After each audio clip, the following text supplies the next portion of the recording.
Ah, comenzamos el domingo pasado, comenzamos a hablar acerca del capítulo 21. Y el capítulo 21 trata de un tema muy importante para nosotros, como hemos visto ya en la primera parte de este párrafo, de la libertad cristiana y de la libertad de conciencia. Y vimos que tiene 3 párrafos, pero que el párrafo número 1 está dividido en 2. El párrafo 1 lo hemos dividido en la libertad de conciencia en el Evangelio, o sea, en el Nuevo Testamento. Para los cristianos, claro está, y la libertad de conciencia la libertad del cristiano bajo el nuevo pacto, o sea, bajo el Evangelio. Y la segunda parte, que es la de hoy, que corresponde, no es más que la libertad cristiana, pero bajo la ley. Y nos preguntamos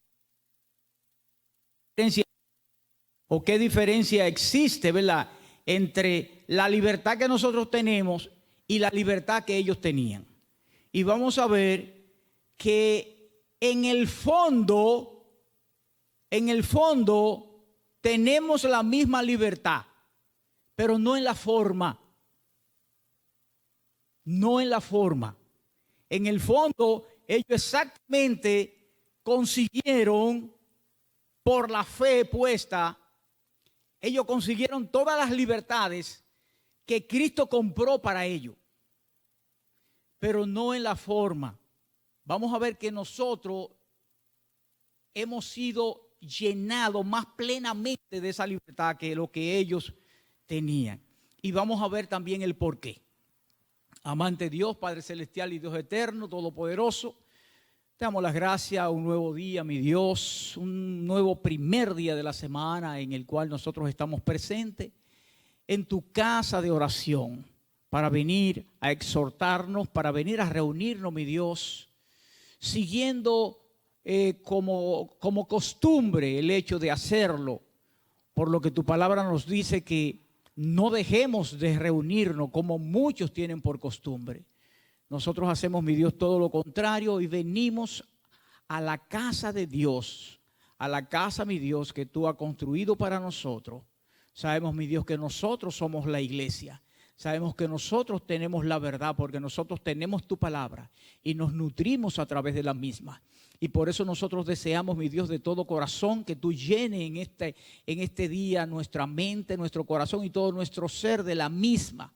Que nos haga recordatorio, oh mi Dios, de todo lo que hemos aprendido a través de ella y a través del tema correspondiente para nosotros poder nutrir de una manera correspondiente a las ovejas que están presentes. Gracias, Padre, en el nombre de Jesús. Amén y amén.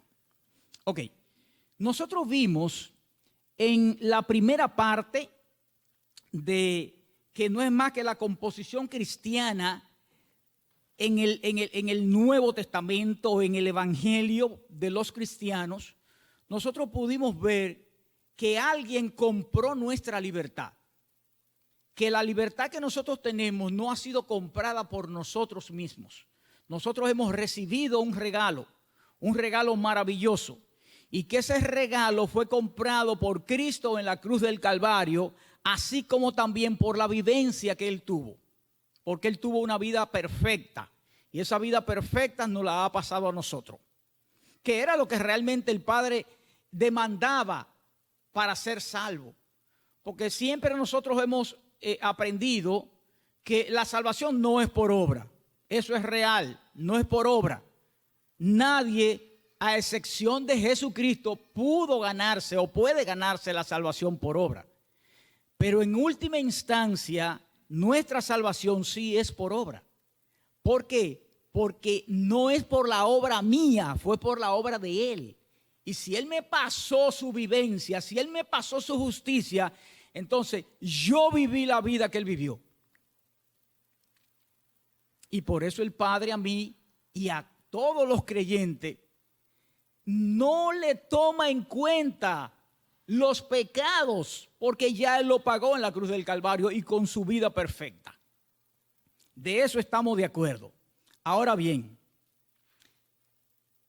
nosotros vimos que nosotros fuimos libertados como cristianos de algo muy importante. Fuimos libertados de la culpa del pecado. ¿Por qué? Porque dijimos que cuando Adán cayó, nosotros caímos. Y producto de que Adán cayó por el pecado, eso crea en nosotros una culpa de pecado. Pero también eso crea corrupción en nuestras vidas, porque el pecado es lo que trae corrupción. Pero Cristo compró como libertad para nosotros el hecho de que nosotros fuésemos culpables del pecado. Pero además también Cristo compró para nosotros la libertad del poder del pecado. Ya el pecado no tiene poder sobre nosotros. El pecado tiene poder sobre el impío. Por eso reina sobre el impío, y por eso el impío es un esclavo del pecado. Pero el pecado no se enseñoreará de nosotros, como dice la palabra, porque no estamos bajo la ley, sino bajo la gracia. Pero también Cristo con su muerte compró por nosotros la libertad de la consecuencia de lo que el pecado produce. ¿Qué es lo que el pecado produce? La muerte. Pero la palabra dice que ya no hay muerte para nosotros, refiriéndose a la muerte espiritual, claro está, no a la muerte física. Pero también nosotros pudimos observar que a través de esa compra de la libertad que Cristo hizo por nosotros, nosotros somos librados ¿de qué? De la ira de Dios, de la ira condenatoria de Dios, de la severidad y de la maldición de la ley. Ser librado del presente siglo malo, de la esclavitud de Satanás y del dominio del pecado, del mal de las aflicciones, del temor y del aguijón de la muerte, de la victoria sobre el pecado y de la condenación eterna. Todo eso hemos sido librados nosotros, hermanos. Por eso acuérdense que cuando yo terminé de leer esto, yo dije, bueno, yo en este momento me gustaría ser pentecostal para brincar y gozarme. Porque realmente eso es lo que o más bien carismático, ¿verdad? En vez de carismático en este caso. Porque realmente cuando uno ve eso, uno dice, wow, pero qué carga me ha quitado Cristo. ¿Qué carga me ha quitado? Y eso como parte negativa de lo que es la libertad que Él nos dio. Como parte positiva, nosotros vimos, también consiste en el libre acceso a Dios. Ya nosotros tenemos un teléfono 24/7 libre para nosotros comunicarnos con nuestro Dios. No hay momento en que nosotros no podamos hacerlo. Y rendirle obediencia a Él. Todo el cristiano verdadero es obediente a Dios. ¿Por qué? Porque Cristo fue obediente y Cristo nos dio esa justicia a nosotros. Dice, no por un temor servil, sino por un amor filial y una mente dispuesta. Ustedes se acuerdan que una vez nosotros hablamos aquí de lo que significaba el temor de Dios. Ustedes se acuerdan de eso, ¿verdad que sí? Porque cuando nosotros leemos que hay que temerle a Dios, es como si, oye, es como si hay que temblar delante de Dios, hay que tener cuidado con estar delante de Dios. Hay que salir corriendo, dice Gilberto. No, ese no es el temor de Dios. Hay dos clases de temor y yo me acuerdo que le puse dos ejemplos. El ejemplo del esclavo, que cuando el amo se aproxima con un látigo en la mano y con una cara no muy de amigo, él sabe que lo vas a castigar y él siente temor, siente terror, siente miedo porque sabe lo que le viene encima. Pero es diferente, por ejemplo, cuando un niño que tiene unos padres que se preocupan por él, él quiere agradar a sus padres y sacar una buena nota. Él tiene temor de que él no pueda cumplir su propósito para agradar a su padre. Pero eso es un temor filial, eso es un temor agradable. Eso no es un temor de miedo, un temor de terror hacia los padres que él tiene. No, él quiere agradar a sus padres en ese sentido. Y ese temor filial es el temor que nosotros debemos tener hacia Dios, el temor hacia un padre. Ok, eso es el párrafo 1 en su parte A. Entonces ahora nosotros vamos a ver el párrafo 2, el párrafo 1 en su parte B. Y vamos a ver la diferencia entre la libertad del cristiano en el nuevo pacto y la libertad del cristiano en el antiguo pacto. Párrafo 1b. Composición de la libertad cristiana bajo la ley. Vamos entonces a leer lo que el párrafo nos dice desde el 4 hasta desde el 5 hasta el 6. Dice así el párrafo: todo esto, y cuando dice todo esto se refiere a todo lo que acabo de leer, a todo lo que implica la libertad que nosotros hemos tenido, ¿verdad?, bajo el nuevo pacto. Dice, todo esto era sustancialmente aplicable también a los creyentes bajo la ley. O sea, la culpa del pecado, el poder del pecado, todo eso que hablamos también se le imputa a ellos de una manera u otra. Pero vamos a ver cuál es la diferencia. Dice, pero bajo el nuevo pacto, la libertad de los cristianos se ensancha. O sea, bajo el nuevo pacto, como nosotros estamos ahora, la libertad del cristiano se ensancha en relación a ello, ¿verdad? Es más amplia en relación a ello. Dice, se ensancha más, mucho más, porque están libres del yugo de la ley ceremonial. Nosotros, ninguno de ustedes tiene que traer una paloma, un palomino, ninguno de ustedes tiene que tener una oveja, ni ninguno de ustedes tiene que tener una cabra, nada de eso en el hombro para venir a sacrificarlo aquí. Nosotros estamos libres de esa ley ceremonial. Ahora bien, la ley ceremonial fue dada por algo y ya nosotros estudiamos esa ley. Nosotros estudiamos la ley ceremonial, la ley moral y la ley, civil.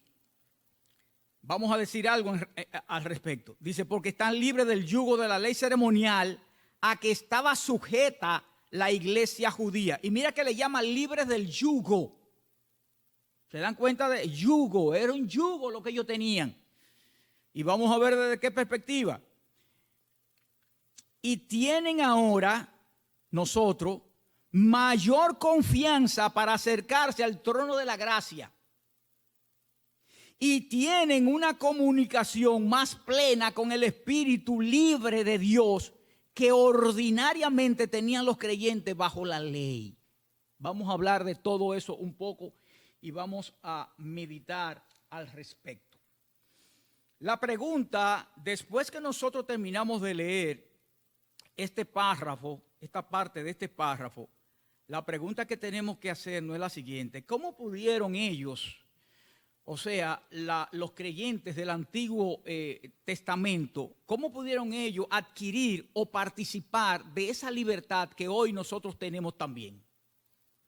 ¿Cómo se aplica todo esto que dice en las dos primeras palabras que dice el párrafo? Dice, todo esto era sustancialmente aplicable a ellos. ¿Desde qué perspectiva nosotros podemos verlo?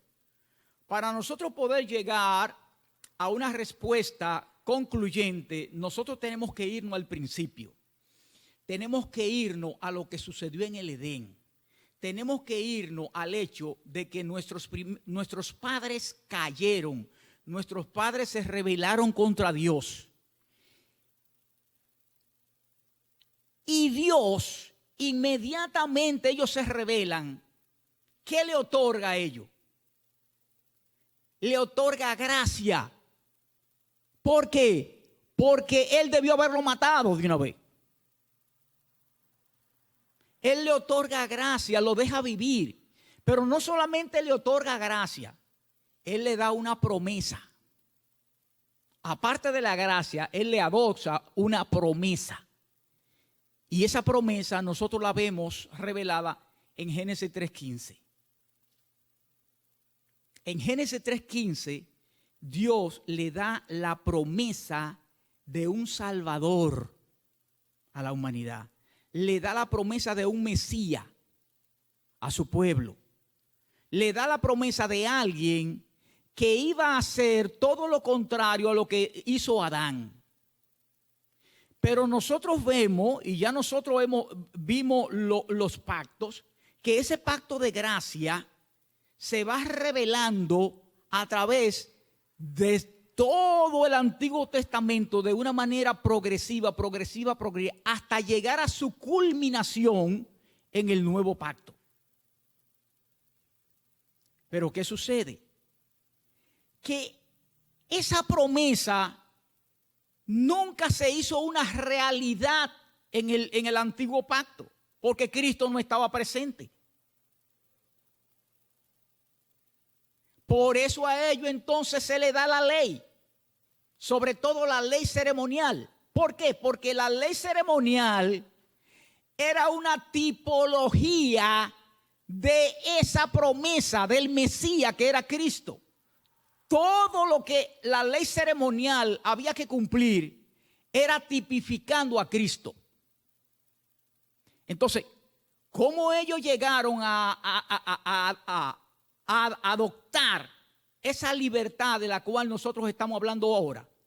Porque ellos pusieron de manifestación su fe en esa promesa, en esa sombra, en esa tipología, en esa ceremonia. Ellos ponían fe en eso, y eso le dio a ellos la posibilidad de ganar el beneficio que Cristo posteriormente iba a hacer para ellos.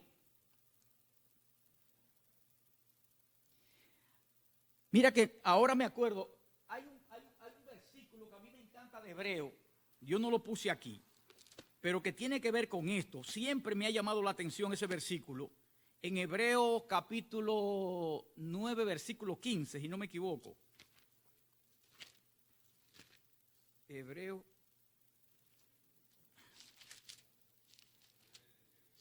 9, 15, déjame ver si es verdad. Correcto, Hebreos 9, 15. Fíjense lo que dice Hebreos 9, 15. Que me vino a la mente ahora, ni siquiera lo puse en el.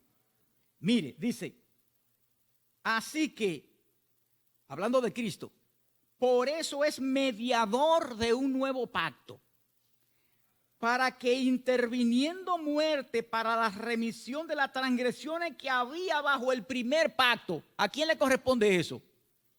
A los creyentes del Antiguo Testamento. Dice, los llamados reciban la promesa de la herencia eterna. ¿Pero por qué? Porque Cristo es el mediador de ese pacto. Pero ellos no tenían a Cristo. Ellos no tenían a Cristo. Entonces, por eso Dios le dio la ley ceremonial sobre todo, para que ellos pusieran su confianza en esa ley, en ese tipo, en esa tipología que todo representaba al mediador que posteriormente vendría a saldar la cuenta correspondiente para ellos, que era Cristo Jesús. Por lo tanto, la libertad que ellos se ganaron, al igual que la libertad que nosotros tenemos, producto de lo que Cristo hizo en la cruz del Calvario y en su vida, fue producto de la fe que ellos pusieron en esa promesa. Claro está. Fíjense que ellos pusieron la fe en una promesa que era una sombra. No era una realidad, era una sombra, porque Cristo todavía no había llegado. Ahora, nosotros ponemos nuestra confianza en Cristo que ya vino, en el Cristo que ya vino. No es una sombra, ya es en algo real. Porque ellos no conocieron a Cristo. Ellos no sabían quién era Cristo. Ellos sabían que venía un mediador que iba a restablecer su situación. Pero ellos no sabían quién era. Pero nosotros de este lado ahora sí lo sabemos. Como vamos a ver, ellos estaban como cuando un niño recibe una herencia. Cuando un niño recibe una herencia, nadie le da el dinero al niño para que haga lo que le dé la gana. Se lo pone en un banco y generalmente dice el testamento hasta que cumpla la edad adulta. Oye, el muchachito puede estarse revolcando en el lodo, pero es rico. Así mismo eran la gente del Antiguo Testamento. Eran ricos aunque se estaban revolcando en el lodo. Nosotros de esta parte del lugar somos ricos sin revolcarnos en el lodo, porque ya nosotros tenemos la revelación completa. Ellos no la tenían, la revelación completa. Eso es un beneficio para nosotros increíble. Por eso nuestra condición es mucho más maravillosa que la de ellos. Porque ellos ponían su confianza en el Mesías que había de venir y nosotros tenemos la confianza en el Mesías que ya vino. Ya nosotros lo conocemos. Por eso podemos llegar a una conclusión como la que vamos a llegar más adelante. No me quiero adelantar en ese aspecto, pero vamos a ver que en la Biblia hay algo que se da y es que a mayor revelación hay mayor libertad. Porque usted conoce más, usted tiene más en sus manos.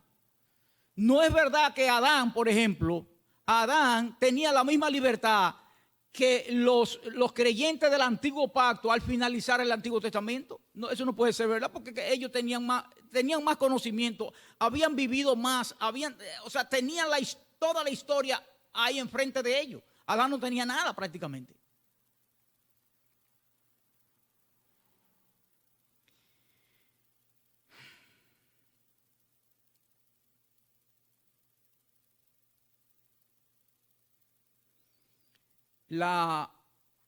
Aquí en la confesión dice, todo esto era sustancialmente aplicable. Esa palabra sustancialmente aplicable es todo lo que yo he venido diciendo hasta ahora. Sustancialmente aplicable a ello por la fe. Porque nosotros podemos preguntarnos, ¿cuál es la sustancia del nuevo pacto? Por ejemplo, hacernos esa pregunta. ¿Cuál es la sustancia del nuevo pacto? Y tenemos que llegar a la conclusión de que la sustancia del nuevo pacto no es más que la salvación por la fe en Cristo Jesús. Eso es la sustancia del nuevo pacto. Entonces, ellos pusieron fe también. Ellos tenían fe. La fe, como concluyó en este caso Martín Lutero, la fe es la base sobre la justificación por fe, claro, es la base sobre la cual usted se derrumba o se cae, igual que la iglesia.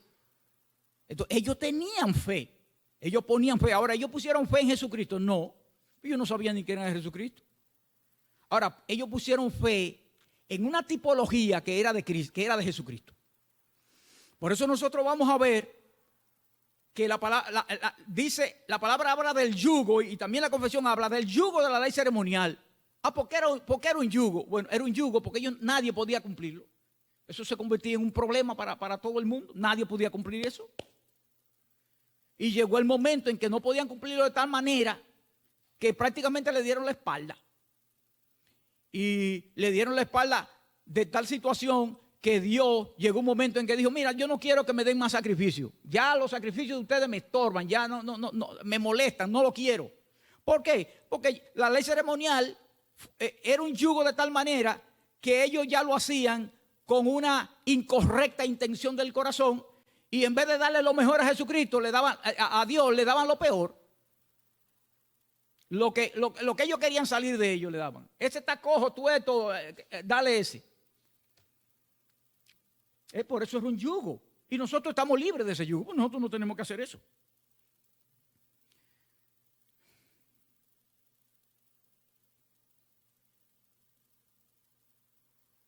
Vamos a entonces ahora a ver ejemplos bíblicos de lo que sucedía en el Antiguo Testamento con aquellos que depositaban su fe en la promesa. Vamos a ver esos ejemplos bíblicos. Y antes de ver los ejemplos bíblicos, yo le voy a hacer una pregunta. ¿Qué pasa con los verdaderos creyentes hoy en día en relación a lo que es la palabra de Dios? ¿Qué pasa con ellos?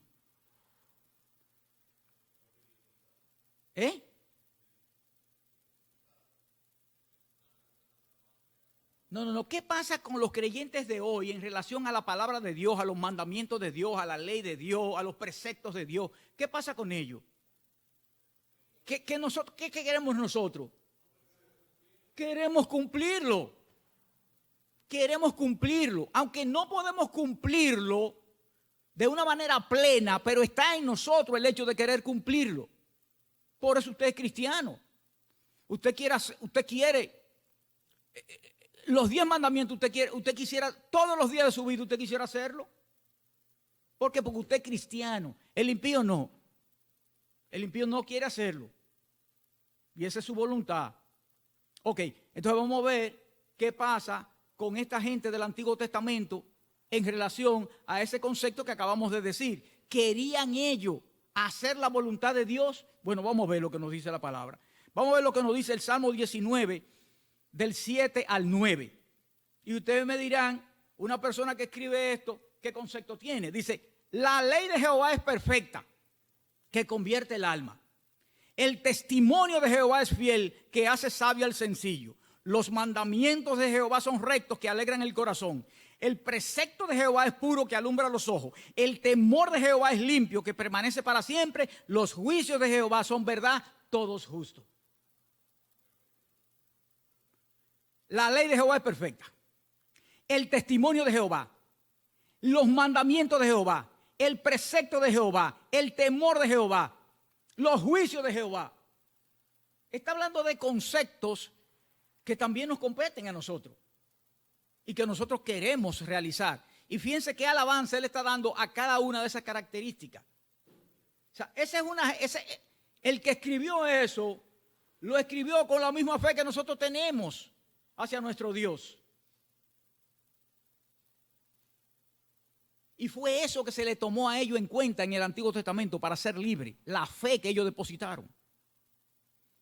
Miren otro, por ejemplo, 119:14 dice, pues tus testimonios son mis delicias y mis consejos. Tus testimonios son mis delicias y mis consejos. Y el 45 dice, y andaré en libertad, que es lo que estamos hablando nosotros, porque busqué tus mandamientos.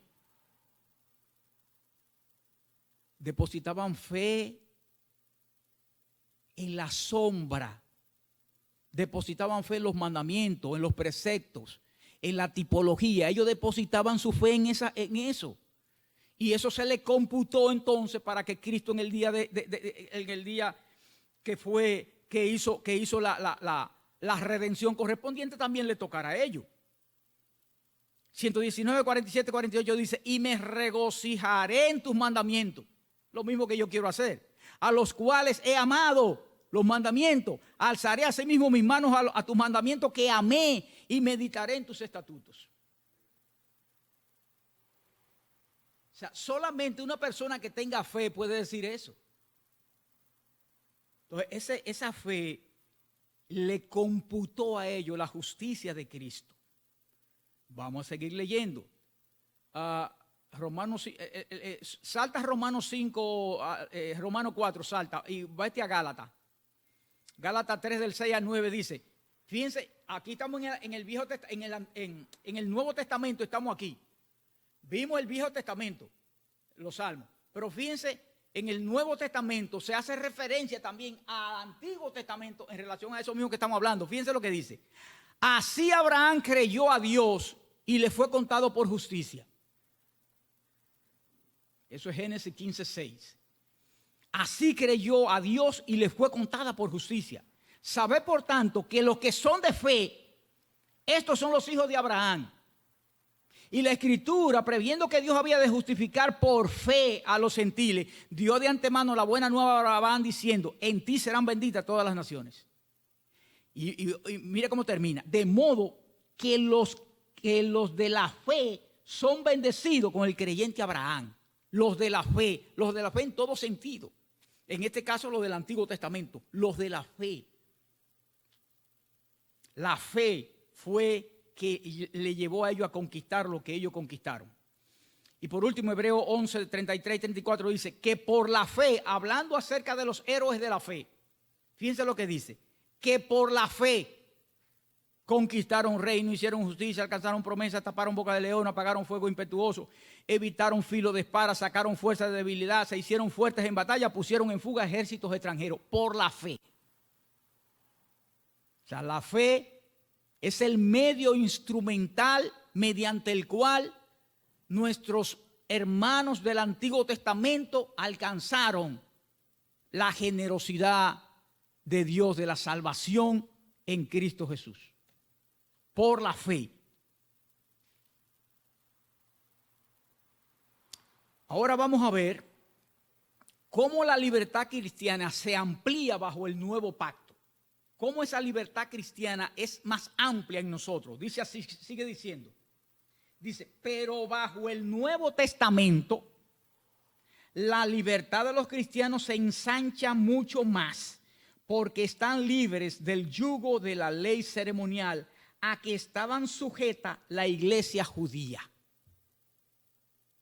Y ya hablamos del problema de la ley ceremonial y de por qué es un yugo. Es un yugo porque nadie podía cumplirla. Y es un yugo es igual a esclavitud, déjeme decirle. Yugo es igual a un esclavo. Por eso los boyeros, por ejemplo, ¿verdad?, le ponen yugo ahí a los animales, ¿verdad?, para que uno dirija al otro. Esclavo. Y a los esclavos incluso se le ponían yugo.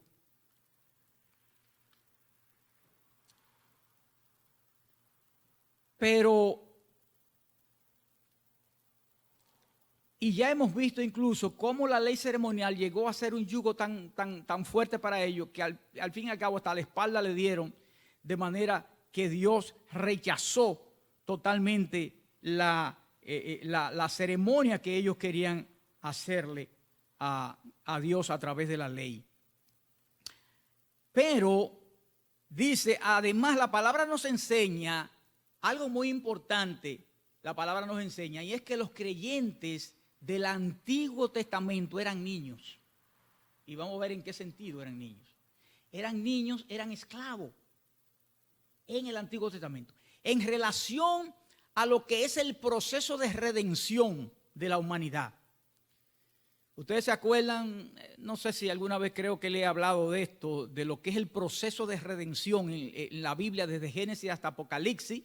Y siempre hemos dicho que el Antiguo Testamento, en cuanto a la redención, al progreso de la redención, no es más que la preparación del Redentor. Eso es el Antiguo Testamento. Todo el Antiguo Testamento es la preparación del Redentor, que es Cristo Jesús. Por ejemplo, los evangelios no es más que la manifestación de ese Redentor, porque Cristo vino y estuvo presente. Así como, por ejemplo, el libro de los Hechos no es más que la proclamación de la obra de ese Redentor. Y terminamos, por ejemplo, con Apocalipsis, que viene siendo ya la culminación de la obra del Redentor.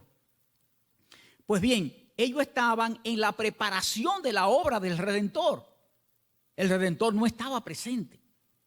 Entonces, eso le daba una desventaja a ellos en relación a nosotros. Fíjense lo que dice Gálatas capítulo 4, del versículo 1 al 3. Dice así: pero también digo, entre tanto que el heredero es niño,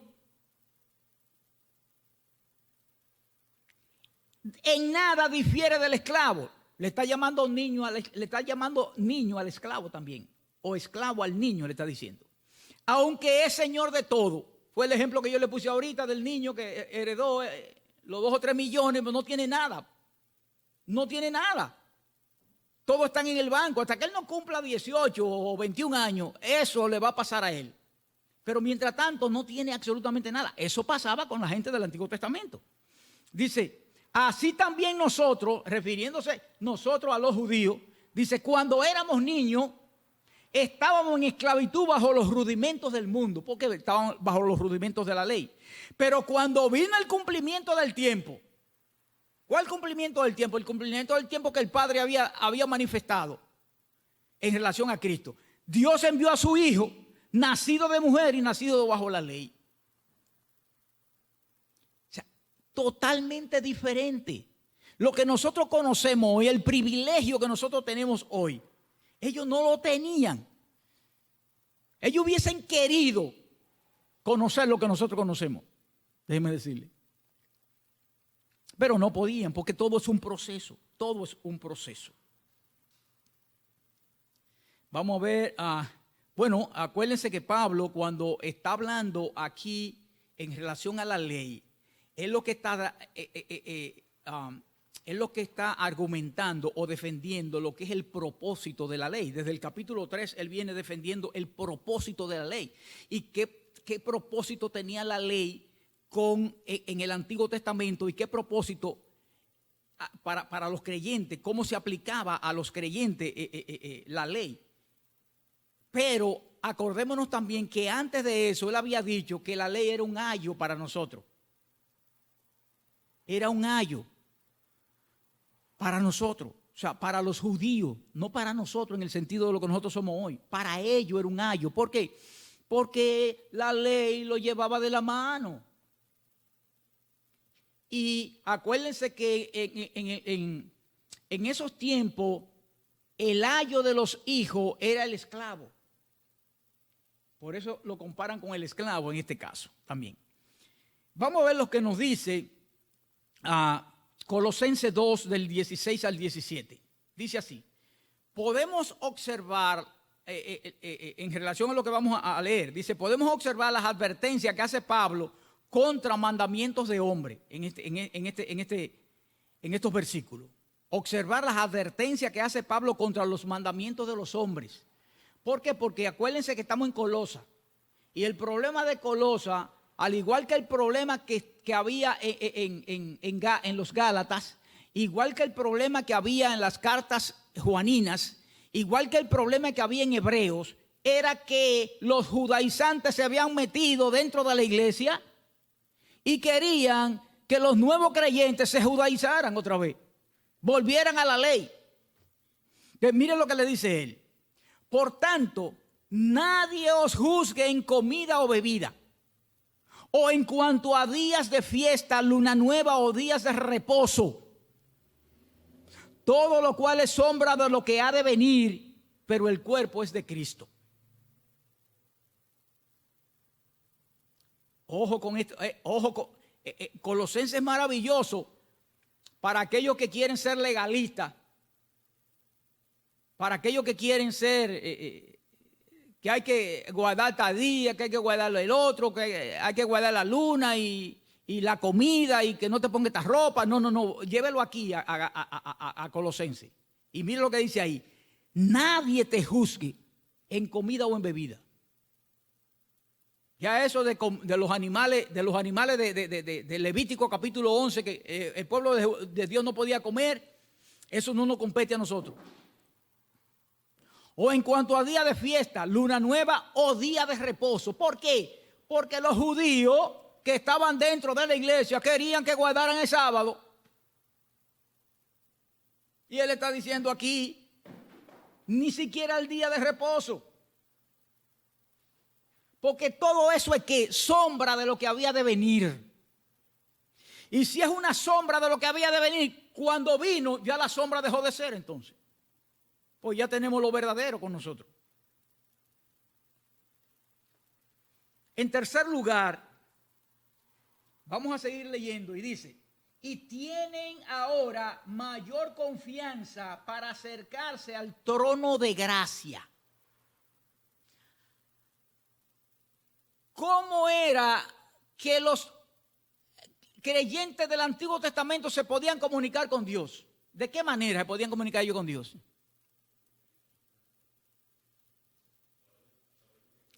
A través del sumo sacerdote. Se podían ellos comunicar con Dios. En su mayoría, en la mayoría de los casos del pueblo, era a través del sumo sacerdote. Porque claro, nosotros tenemos, por ejemplo, en el Antiguo Testamento, podemos observar que los profetas se comunicaban con Dios directamente. Que reyes se comunicaban con Dios a través de la oración. David, vemos a Salomón, vemos por ejemplo el caso de Ezequiel, por ejemplo, cuando le oró a Dios y le dio 15 años más. Ellos podían, pero eran escasos. El pueblo en su generalidad era a través del sumo sacerdote que lo hacía. Ellos no tenían ese privilegio que nosotros tenemos de 24 horas al día de entrar al trono de la gracia. Cristo no había roto el velo con su muerte. Estaba vedado para ellos eso. Entonces, seguimos leyendo. No, terminamos. Ok.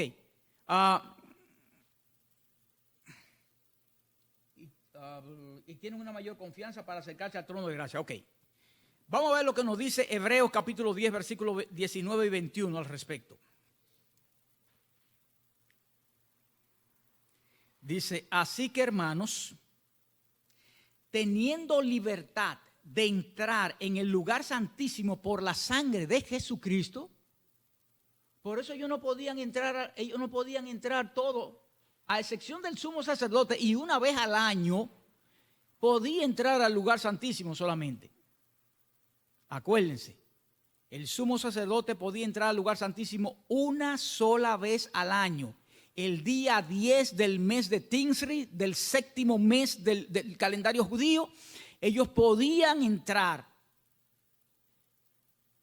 y hacer expiación por todo el pueblo, por ellos mismos primero y después por todo el pueblo. Y la expiación que ellos hacían allí solamente era por los pecados de omisión del pueblo. Aquellos pecados que el pueblo omitía, que no se daba cuenta ni que lo hacía, para más decir otra cosa. Según lo que nos dice Hebreos, que era para eso. Porque cada vez que ellos cometían un pecado, ellos tenían que ir al sumo sacerdote con un animalito para sacrificarlo. Y ese pecado ser perdonado cuando Cristo hiciera el sacrificio. Mientras tanto estaba oculto ahí. Dice, así que hermanos, teniendo libertad para entrar en el lugar santísimo por la sangre de Jesucristo, por el camino nuevo y vivo que Él nos abrió a través del velo, esto es de su carne, y teniendo un gran sumo sacerdote sobre la casa de Dios. Eso no lo tenían ellos. Ellos tenían un sumo sacerdote humano, pero nosotros tenemos el sumo sacerdote, el sacerdote de los sacerdotes tenemos nosotros. O el sumo sacerdote de los sumos sacerdotes humanos, nosotros tenemos. Aquel que a través de un juramento fue hecho sumo sacerdote, como vamos a ver. El único que fue sumo sacerdote a través de un juramento. Y por eso hay mejores promesas en Cristo Jesús que las promesas que venían a través del sumo sacerdote humano o del sacerdote levítico. Y en cuarto dice así, y tienen una comunicación más amplia con el Espíritu libre de Dios que ordinariamente tenían los creyentes bajo la ley. ¿Qué beneficio tenemos nosotros los creyentes de hoy en relación a los creyentes de ayer con respecto al Espíritu Santo? ¿Qué beneficio tenemos nosotros? Que nosotros somos sellados con el Espíritu Santo. Ellos no. Ellos no eran sellados con el Espíritu Santo. Ellos lo único que tenían que profesar era su fe. Y lo que ya hemos dicho. Pero el Espíritu Santo no estaba permanentemente en ellos. El Espíritu Santo venía y se iba sobre ciertas personas en ciertas ocasiones. Pero nosotros no, ahora nosotros somos sellados con el Espíritu. El Espíritu Santo vive en nosotros. Por lo tanto, la condición de nosotros en cuanto a la libertad se refiere es mucho más amplia que la de ellos. Dice así Juan 7, 38 y 39. El que cree en mí, como dice la Escritura, de su interior correrán ríos de agua viva. Y fíjense lo que dijo.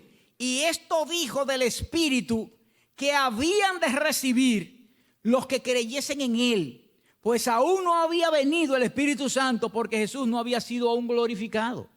Acuérdense que el Espíritu Santo vino permanentemente sobre los creyentes a partir de Pentecostés. A partir de ahí todo el creyente es sellado con el Espíritu Santo. Pero ellos no tenían, y el Espíritu Santo es Dios viviendo en nosotros. ¿Usted se imagina? Yo me imagino la calidad de vida de los creyentes del Antiguo Testamento sin tener a Dios viviendo con ellos. Lo difícil que era la situación. Pero nosotros no, nosotros tenemos ese privilegio. Ahora bien, cuando nosotros leemos, y se lo dije ya anteriormente, cuando nosotros leemos ese párrafo 1b, llegamos a la conclusión de que a mayor revelación, mayor libertad. Como nosotros tenemos la revelación completa, nosotros tenemos plena libertad en relación a ellos. La libertad de ellos era más estrecha en este caso. Acuérdense, el fondo es igual, pero la forma es diferente. Ellos, los mismos beneficios de las mismas libertades que nosotros, pero nosotros la tenemos más amplia. Y quizá yo he estado hablando de forma y de fondo y quizá algunos de ustedes no sé si entienden esto. Pero, por ejemplo, el pastor y yo, por ejemplo, vamos a mandarle una carta al presidente mandándole a pedir ayuda para que nos haga una iglesia, para que nos construya una iglesia. El pastor hace una carta y yo hago otra al presidente con el mismo motivo. Cuando el presidente lea la carta del pastor y lea la mía, él se va a dar cuenta que es el mismo punto, eso es el fondo, eso es lo que se llama el fondo.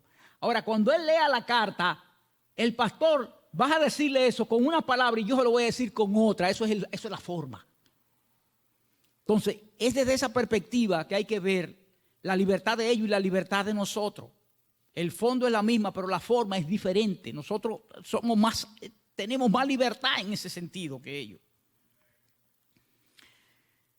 Dice así Juan 1:17, el versículo clave del mes.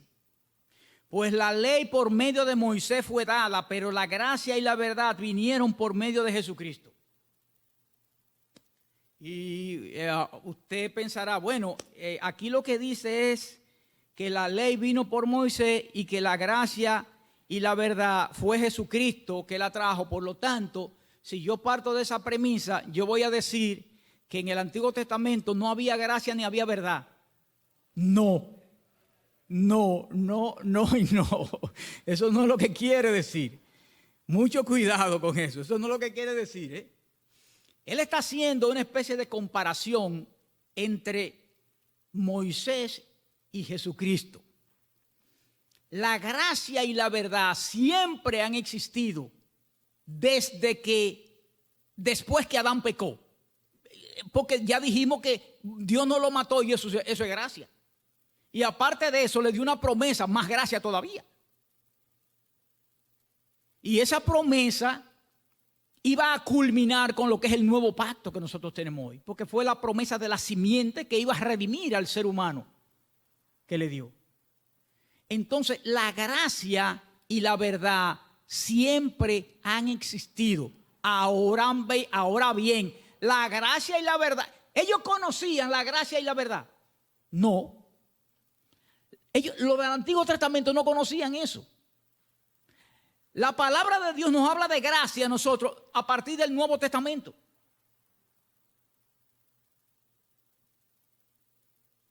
¿Y quién fue que trajo esa gracia? Jesucristo fue que lo trajo. O sea, la plenitud de la gracia y la verdad la trajo Jesucristo. O sea, se cumplen en Jesucristo.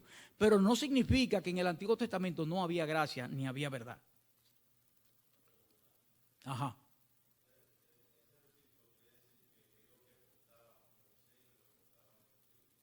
Sí, porque a Moisés se le dio la ley. Correcto. O sea, a Moisés fue que se le dio la ley. Acuérdense que a Moisés se le dio las tablas de la ley. Y Jesucristo fue el que trajo la gracia y la verdad. Pero Jesucristo como hombre trajo la gracia y la verdad. Acuérdense que la segunda persona de la Trinidad siempre ha existido porque es eterno. Y las promesas estaban dadas sobre él, sobre ese Mesías que había de venir. Siempre él fue la gracia y la verdad. Él mismo lo dice, yo soy el camino y la verdad y la vida. Claro, lo único que cuando Jesucristo vino, no fue que él trajo la gracia y la verdad porque ya estaban. Él es como si él la fundamentó, él ¿cuál es la palabra? No me sale ahora mismo. Es como, sí, porque el cimiento es él. Pero es como si plenamente él la trajo. En el momento en que él vino acá. Plenamente él la trajo, pero pero existía. Es como el pacto de gracia. El pacto de gracia se dio en Génesis 3:15. el pacto de gracia se dio allá. Ahora, ese pacto se convirtió en que a través de la evolución del tiempo en el pacto nuevo, en el nuevo pacto. Vino a dar al traste con el nuevo pacto. Asimismo también la gracia y la verdad de Jesucristo vinieron a ser plena porque Cristo vino ¿qué es lo que quiere decir? Parte de la sombra. Es parte de la sombra. Miren lo que dice Hebreos 7, 21 y 22. Porque los otros ciertamente sin juramento fueron hechos sacerdotes. Aquí está lo que dije al principio en relación al sacerdocio de Jesucristo. Los sacerdocios levíticos, nadie juró por ellos, por el sacerdocio levítico. Lo pusieron ahí. Aarón va a ser el sacerdote y el sumo sacerdote y sus hijos van a ser los sacerdotes y ellos van a ser, los descendientes de ellos van a hacer la misma función. Pero no hubo un juramento. Pero con Cristo hubo un juramento. Y eso lo podemos ver en Salmo 110:4. Búsqueselo a alguien ahí. Salmo 110:4. Habla, me parece, de ese juramento. Dice, porque los otros ciertamente sin juramento fueron hechos sacerdotes. Pero con el juramento del que dijo. ¿Quién fue el que dijo? El Padre. Dijo, juró el Señor y no se arrepentirá. Tú eres sacerdote para siempre, según el orden de Melquisedec.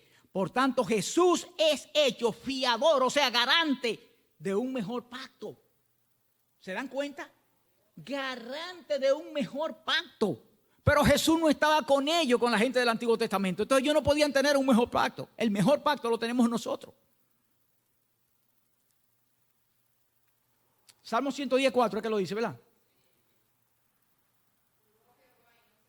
Correcto. El orden de Melquisedec. Fue el único sumo sacerdote que fue juramentado, fue Jesucristo.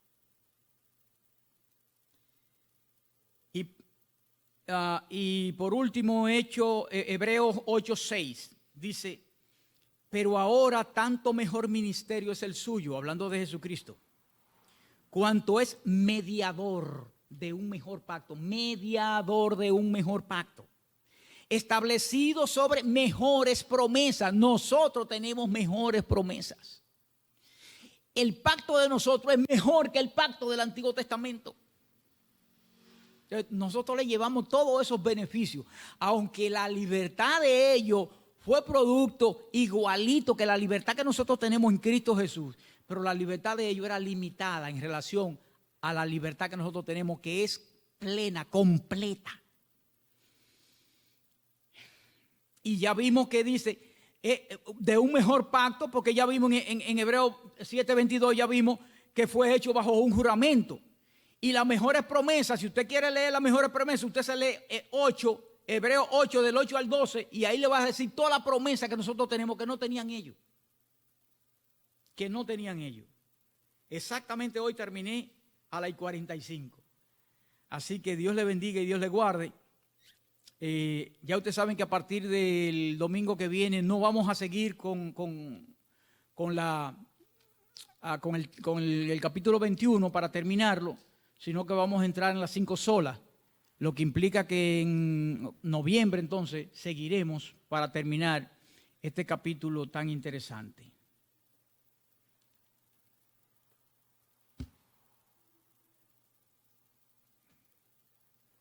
Amante Dios y poderoso Señor, gracias porque hasta aquí tú has sido, mi Dios, con nosotros.